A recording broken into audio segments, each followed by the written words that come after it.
Okay, folks, I wanted to do a little bit of a practice of analysis in review for our final exam. So I've already created the matrix for this key. This hymn is in D major, and so I made the matrix already that has the root, the third, the fifth, the seventh as it occurs in this key, each of the triads and what their qualities are, and then each of the seventh chord qualities as well. And we know that for major keys, this is going to follow the same pattern every time because our scale doesn't really change. If we have stuff that like falls out of that pattern, we know something weird's going on. But I've done my best to make sure that this hymn doesn't have a lot of weirdness going on. So let's do a little bit of the analysis. We are sometimes in hymns we're going to run into where some chords are missing and we have to make our best guess. Our very first chord is kind of like that, but we're going to use context clues from what's around it to give us some answers.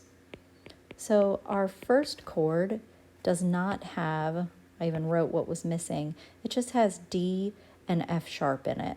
Now we're in the key of D major, and our next chord right afterwards is another D that actually includes the A. So we're going to use our best guess and say that this is probably D major. And we're only going to label the chord one time because for right now, we are going to, like, the root stays the same. So we don't have to put an inversion here at all. So we're just going to label this as D. And even here, we still have a D chord. Okay, great. Now we're going to move on to our next measure. We have F sharp, A, C sharp, and F sharp.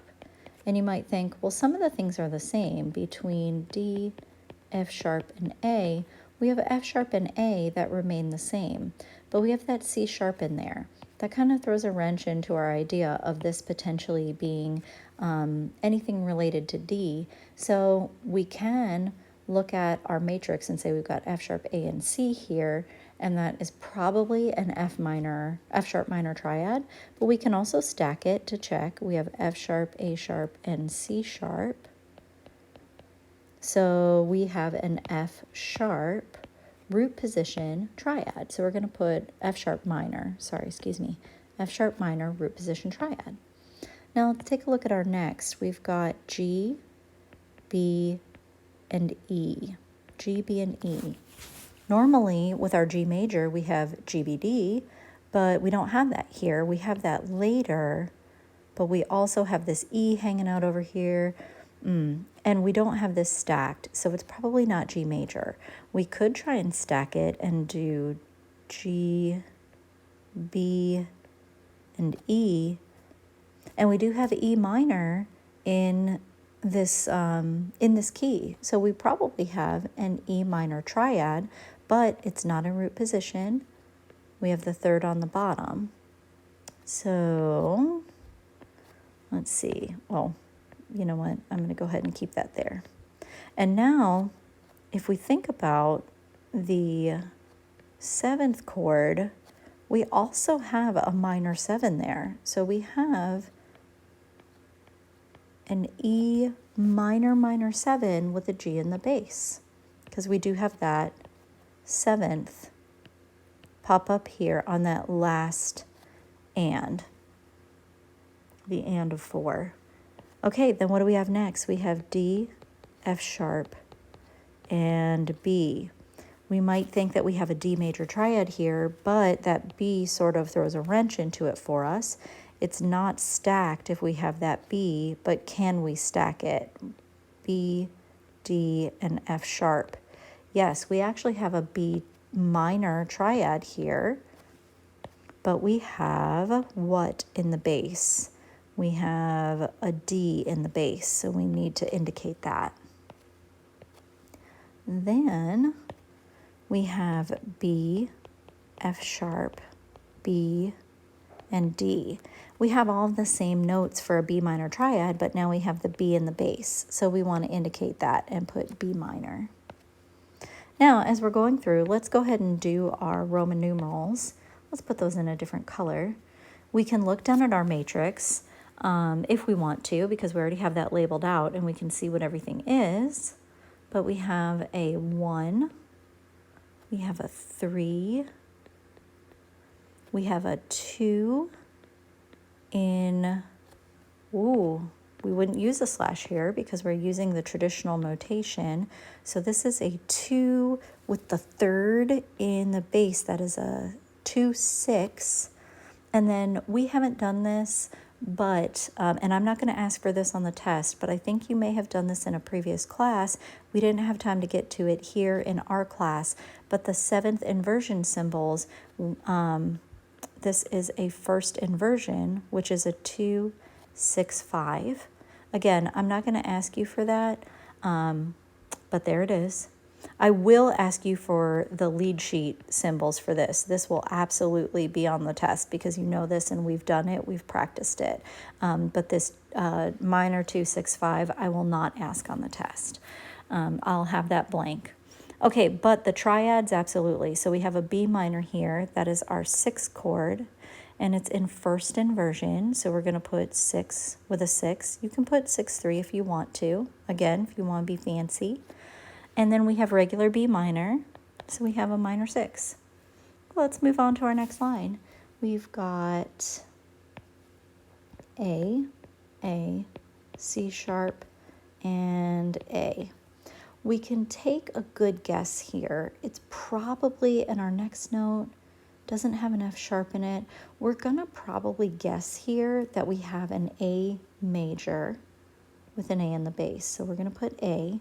And then this G here is actually A, C sharp, E, and G. That's actually our 7th. And so that is in our key, that's a major minor 7, that's an A7. And we have the G in the bass there. And then we have F sharp, D, D, D, probably a D major triad with an F sharp in the bass. So let's put D with F sharp. And then that C sharp that we have here, that's a major 7, right? We have F sharp, D, C sharp, so we have a D major 7 with the F sharp in the bass, not C sharp. Okay, we had a lot going on there. And then we've got G, G, Y. I said G and the A came out of my pencil. G, G, D, B. Not stacked, but we can get a stack pretty easily. G, B, D. We have a G major triad. B, F sharp, D, and A. Ooh, we probably have a 7th chord. Let's stack it to try and figure out. B, D, F sharp, A. It's just a B7. So we have that's a B minor 7. And if we look at our triad, we can determine that, but we know that with B minor, we can only have a minor minor 7 in this key. So we got that, and it's in root position, so we don't need to do anything else. And then we have A, C sharp, E, and A. That's an A triad. Let's do our Roman numeral analysis here. So in D major, our A is the 5 chord, A7 is the 5/7. We have a 1, but in first inversion, so 6 or 6/3. We have a 1 major 7. Again, this would be 1 major 6/5 because it's first inversion. Again, I'm not going to ask you for this because we didn't go over the traditional labeling for 7th chords, but I will ask you the lead sheet stuff. So you will have to label it D major 7 with F sharp in the bass with the slash. In D major, G is our 4 chord. B minor, this is root position, so you can write 6 minor 7. So like a minor 6 chord that is a minor minor 7. And then we have our 5 chord. Okay, now back to our regular analysis. We've got A, C sharp, E, A. That's an A chord. But then we have our G that adds, now we have G, A, C sharp. Well, actually, we don't have an A. We do, but it's up there. G, C sharp, E, and A. We still have an A7, but we have the G in the bass. Okay. I'm still going to write that out though. Sorry, I keep erasing it. E, A. Then we have F sharp, C sharp, F sharp, A. We had that before. We have an F sharp minor triad. And then we have G, B, E, B. That's a passing tone. We don't need that. Sorry. G, B, E, B. Can we make a stack out of that? It's just a triad. Yes, it's an E minor. So we want E minor, but we have G in the bass, right? G is our lowest note, so we need to indicate that. Then we have F sharp, A, D, D. Ooh, so not an F sharp minor triad. We have a D major triad, but F sharp is in the bass. So we have D with F sharp. This is a passing tone for some reason. None of our passing tones are marked on here. I marked them on a different one, but apparently not on this one. Sorry, folks. D, A, F sharp, A. So again, it's still a D major, but the root note has changed. It's just regular D this time. And we technically could count this. Now we have a C sharp. We have C sharp, A, F sharp, A. Ooh, that actually changes what we have, because that's an F sharp minor with a C sharp in the bass. Oh my God. All right. Then we have B, F sharp, D, and B. That's a B minor. Ooh, but then we have B minor 7 because we have that A pop in there. Now we have G. We have B, G, D, because this alto note is carrying over here. So we have a G major with a B in the bass. Then we have this E. What in the world is this? Oh my God. So we have B, G, D, E. What in the, oh my goodness, we have E, G, B, D. That is an E minor 7 with a B in the bass. What? And then we still have that B carrying over. We have B, F sharp, D. Just finally a garden variety B minor. Heavens to Betsy. I picked a doozy. All right, so we've got 5, 5, 7. Again, if we could say 5, 4, 2, if you remember this. F sharp minor. I think I marked this as F minor. This is F sharp minor. I'm so sorry, folks. There we go. F sharp minor, and it does make a difference. That's our minor 3. We have a minor 2 with a G in the bass, so that is our 6 or 6-3. We have a 1 in first inversion, which is 6 or 6-3. We have a regular 1.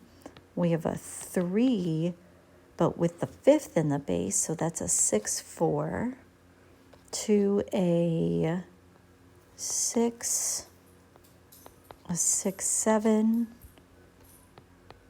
a 4-6 because we have the 3rd, an E minor 7, which is a 2-7, and we have a second inversion, which is 4-3, and then a B minor.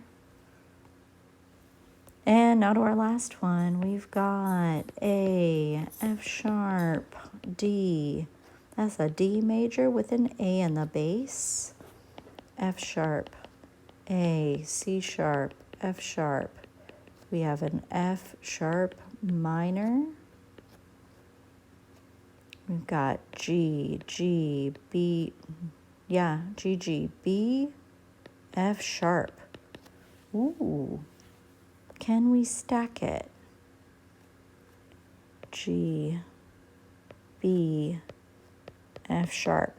Oh, this is a 7th chord, but we're just missing the D because sometimes they omit the D. So this is a G major, major 7. G major 7, which is in root position here.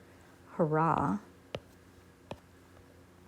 Then A, E, C sharp, E. Great, that is an A. Sorry, I made it 5 because I was thinking in Roman numerals. And then D, F sharp, A, D, D major, root position. Let's go through and do our Roman numerals. 1, 6, 4, because our 5th is in the bottom. F sharp minor with F sharp on the bottom, that's just a 3. G major 7, that is a 4 major 7, and we can write that because it is in root position. Then we have our 5, root position, and our 1. All right, folks, there is an analysis. We have done the lead sheet symbols and the Roman numerals.